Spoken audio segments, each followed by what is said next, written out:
Hey everybody, this is Matt Ostreicher talking to you directly from the Sacred Heart University Community Theater in Fairfield. This is a new format we're doing of a short podcast that includes interviews with upcoming artists. They're going to be performing here soon. This one is a special one because this Wednesday we have a performance that you will not see anywhere else, and I want to tell you about it and tell you why it's a great opportunity. So this Wednesday, we're doing a comedy and jazz show together. This is happening now because both artists happen to be free and in the area at the same time, which is rare. So we will have Alonzo Boden, the comedian, and Geoffrey Keezer, the jazz pianist, here with his quintet on this Wednesday, December 6th at 7:30. I'm going to tell you a little bit about them and a little bit about the show. There are tight relationships between jazz and comedy, believe it or not. There's elements that are important to both, like rhythm, timing, improvisation, this honing of a craft while still keeping the room to, work with the particular environment and people that you're around as you're performing. And these two performers are absolutely at the top of their game. Alonzo Bodden, the comedian, you might know him as the winner of Last Comic Standing on TV. He's a regular panelist on NPR's Wait, Wait, Don't Tell Me. He's had many television performances over the years. You might have seen him with Late Night with Conan O'Brien, Tonight Show with Jay Leno, recurring guest on one of the world's most popular podcasts, The Joe Rogan Experience. He's been on the Nightly Show with Larry Wilmore and so many other appearances. Geoffrey Keezer is a Grammy Award-winning jazz pianist. He's really played with the cream of the crop in the jazz world. Came up playing with Art Blakey and the Jazz Messengers. He was the last pianist for that group. And that group has had so many famous jazz artists who later went on to become their own iconic jazz artists like Wayne Shorter and Freddie Hubbard and so many more who played with Art Blakey. I first saw Geoff Keezer when I was in college in Boston and was just absolutely blown away and have followed him ever since. So this show is just, like I said, the rare appearance and opportunity to see them both together. And I love that we're kind of presenting something where you'll see two totally different art forms, but you'll feel the same kind of spirit and the same incredible quality. So what you're going to hear is a short interview with each of the two artists that I've mentioned, and if you already know them and are fans, are looking forward to seeing you there. And I would love to see some people who don't know them but are intrigued by this idea and can hear them speak about it a little more and can take a chance and show up. So thank you so much for listening. We'll be doing more of these, and we'll see you at the Shoe Community Theater. Here's my interview with comedian Alonzo Bodden. I'm just so excited to have you and Geoff Keezer. You've just had such storied careers and so many great affiliations, and it seems like different phases of your career. I know you've done a lot of work with jazz artists and jazz cruises and jazz festivals. So I just wanted to ask you about your relationship with jazz and how you see the relationship between comedy and jazz in general. Well, my relationship with jazz is I'm a fan with the best seat in the house. That is simply how I describe it. I get to host jazz festivals. I've been part of jazz cruises and entertainment cruise productions since '07. I have worked with, I always say that I work with so many Grammy award-winning jazz artists. You'd think Grammys are easy to get. I mean, these are some super talented people. What I love about jazz is the creativity. It is, they're creative, they're in the moment, they're masters of the instrument, except Geoff Keezer. Geoff Keezer's totally confusing because he's not really good at all, and we don't know. I'm kidding. He's fantastic. But they master their instrument in such a way that they can play totally in the moment, and go off script wherever they want to go. So I love that. As far as the relationship between jazz and comedy, it goes back, you can look, before there were comedy clubs, comics opened for jazz musicians because jazz clubs were like the coolest place to hang out and allowed for that. So jazz and comedy have gone together. I'll tell you the best compliment, my favorite compliment is when I'm at a jazz show, I'm working on it, I'm riffing, I'm doing audience work, I'm having fun, and the musicians are like, man, that's jazz. You're improv. That's jazz right now. I love that. That really feels good as someone with zero musical talent. I have to tell you, Matt, I can play CDs. That's about talent. And I'm old enough to remember what CDs are. That's right, kids. Yeah. and just a quick follow-up is, who are some of your favorite jazz artists today? Or ever? All right, you're going to get me in trouble with this one. Robert Glasper and his whole crew, including Derek Hodge and Terrace Martin and all of those guys, Chief Ajoa, all formerly Christian Scott, all of those guys. Christian McBride, you have coming in your series, a great friend of mine, a super talent. The other night, I went to a movie premiere with Marcus Miller, who did the music for the movie. Candy Cane Lane, Eddie Murphy's new movie. So you can't be much cooler than just, kicking it with Marcus Miller. I mean, the list goes on and on. Herbie Hancock, to sadly we lost Wayne Shorter. I'm a huge Wayne Shorter Weather Report fan. I'm a big Fusion fan. Return to Forever. Those are jazz gods to me, So, yeah, it's a long list. Samara Joy. Her voice is unreal. It's when I met her, I hadn't heard her, and I was definitely behind the curve on that. And she said to me, "Oh yeah, I sing." And then I heard her sing. I was like, "Yeah," and Herbie Hancock plays a little piano. I mean, oh wow, she's amazing. Well, Herbie was playing with Samara Joy. No. I'm just saying, for her to say I sing is like Herbie Hancock saying I play a little piano. Yeah, I get it. Absolutely. So, this is a turn here, a different topic, but I'm just wondering how winning Last Comic Standing changed your life and what that was like for you. It was fantastic. I call winning Last Comic my introduction to America. I went pro at Just for Laughs in Montreal at the Comedy Festival. That was when I gave up the day job and started doing comedy full time. And, I'm grinding and I'm traveling and I'm working small clubs and doing my own thing. When I got on Last Comic Standing, it became a national thing. And, my timing was perfect because I did it before Facebook or Twitter, formerly known as Twitter. I don't even know what we're calling that now.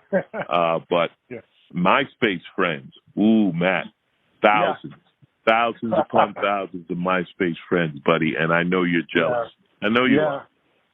They're still looking for me out there. But all kidding aside, it was a fantastic experience. And touring, I made great friends. We competed on the show, but we actually became friends. And, you've had one of my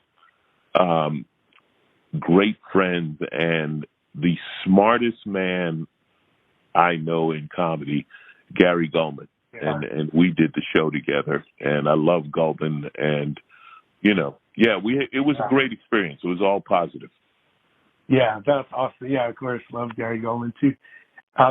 So the last question for you today was, because we're part of Sacred Heart University, our tagline is we present entertainment and education in concert. So we always kind of try to look out for the up and coming artists and try to support them. So I would just ask you what your advice would be to an up and coming comic in today's environment, where there is Twitter, X, whatever it is, Facebook, TikToks, all these different channels, and the comedy scene seems to be booming. So just wondering what your advice would be.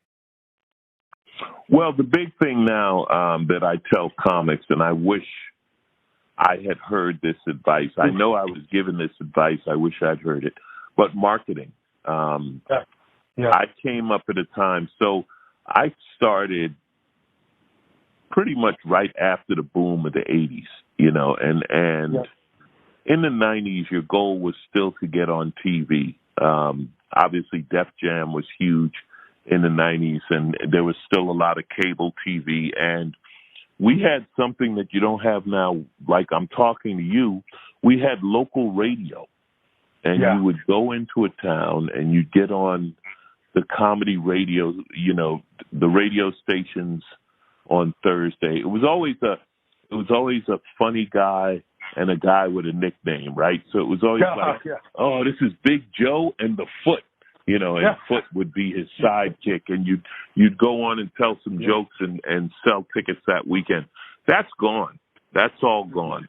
Late night TV exists, but it's not widely watched like it once was. It's still cool, but it's not like it once was. So it's all about marketing yourself now on all the platforms, Instagram Live, YouTube channel, et cetera, et cetera. You build your own brand now, and that's part of the job.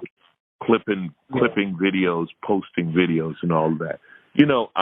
I timed it perfectly where I was too young, never got to do Carson, and too old for YouTube. So I aimed firmly for the middle, Matt, and I made it.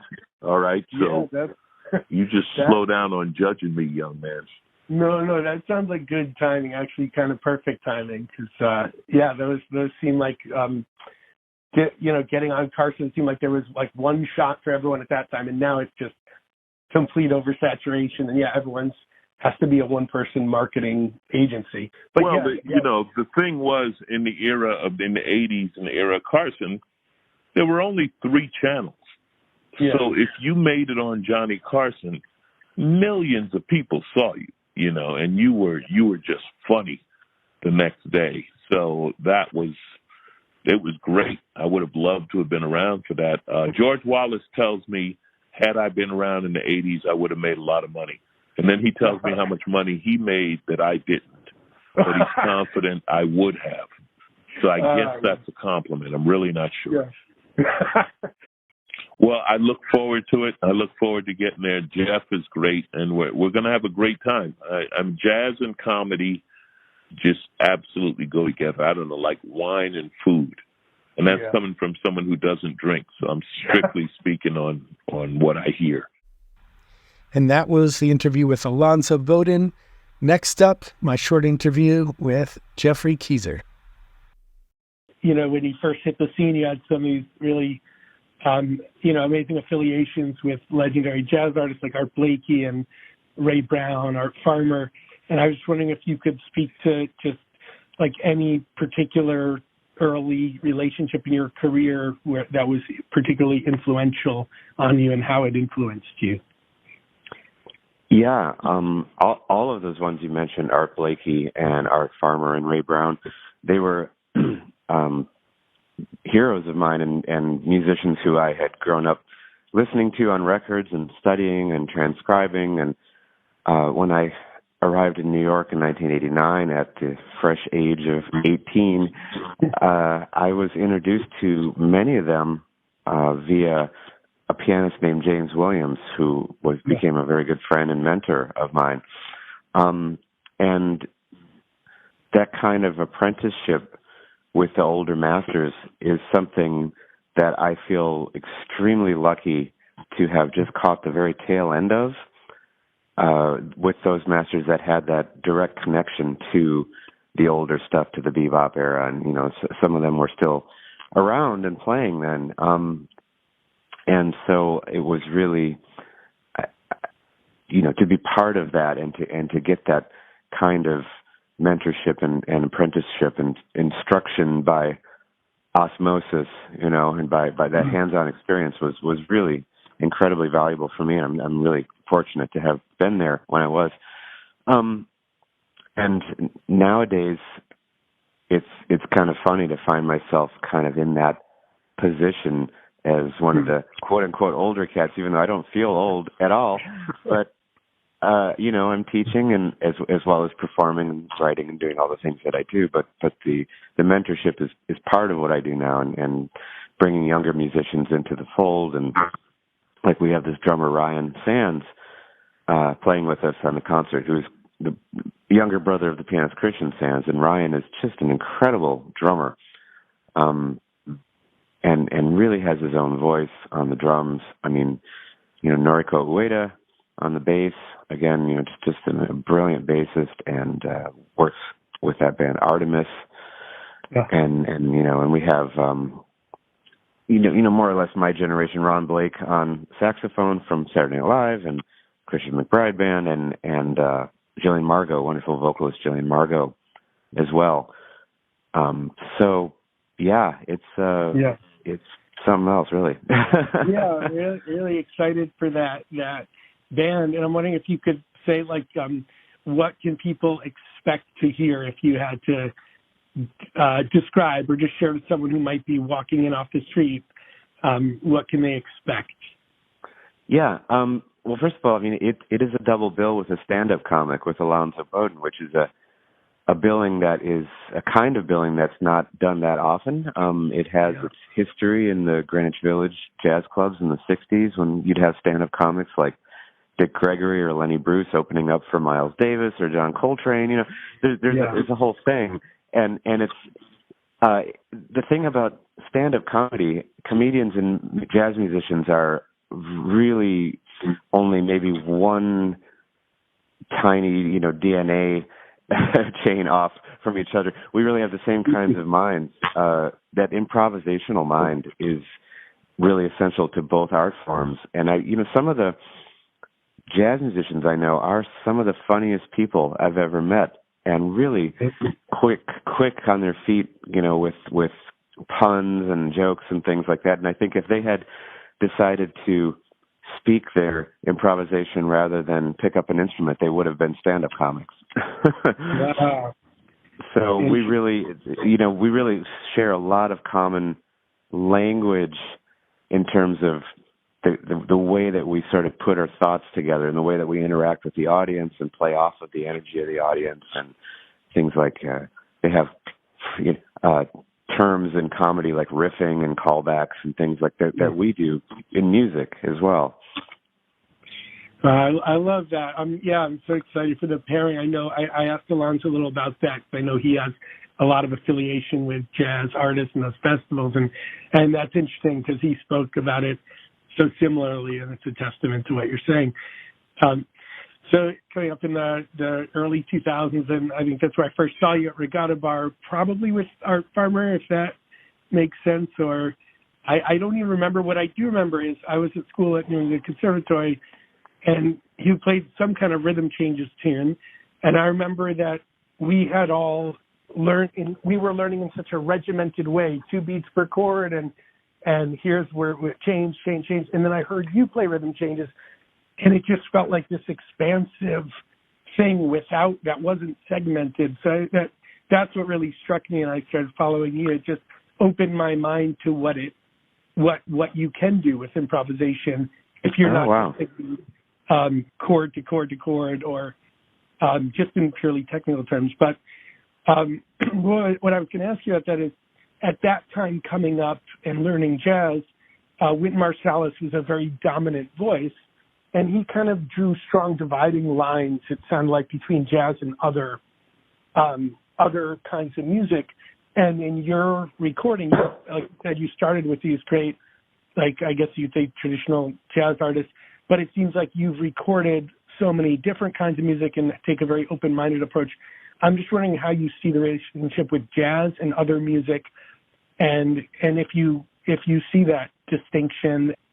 Well, jazz is a part of a larger umbrella term of Black American music, and there's a lot of places where the different so-called styles or genres tend to run together.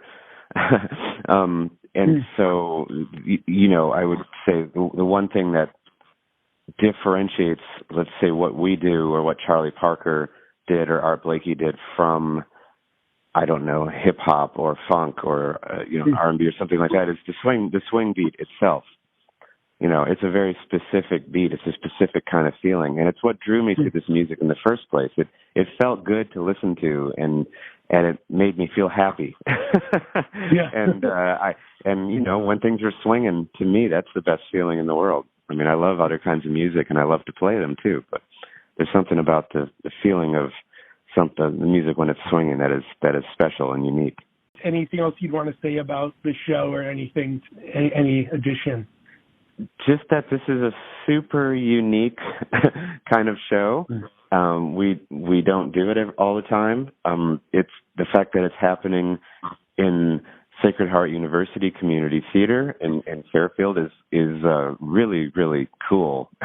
You don't have to go to Carnegie Hall or spend the money to fly to Los Angeles or something to see it. It's happening right in your town, and it's something on a Wednesday night that you should absolutely get out and go catch it, because we don't come through all that often. So. Yeah, no, I'm super excited and super grateful that you are doing this, and I'm personally huge fans of both you and Alonzo. So to me, it's just such an exciting opportunity. So we'll spread the word, and I think whoever does come will be the lucky ones, and hopefully we'll get a few people that have never seen anything like this and expose some new people and hopefully some students. And that was the interview with Geoffrey Keezer. Please join us this Wednesday, December 6th at 7:30 for the Comedy and Jazz Show with Alonzo Boden and Geoffrey Keezer. And we hope to see you at the theater. Check out our website, shoecommunitytheater.org, for all the other events coming up. Thanks for listening.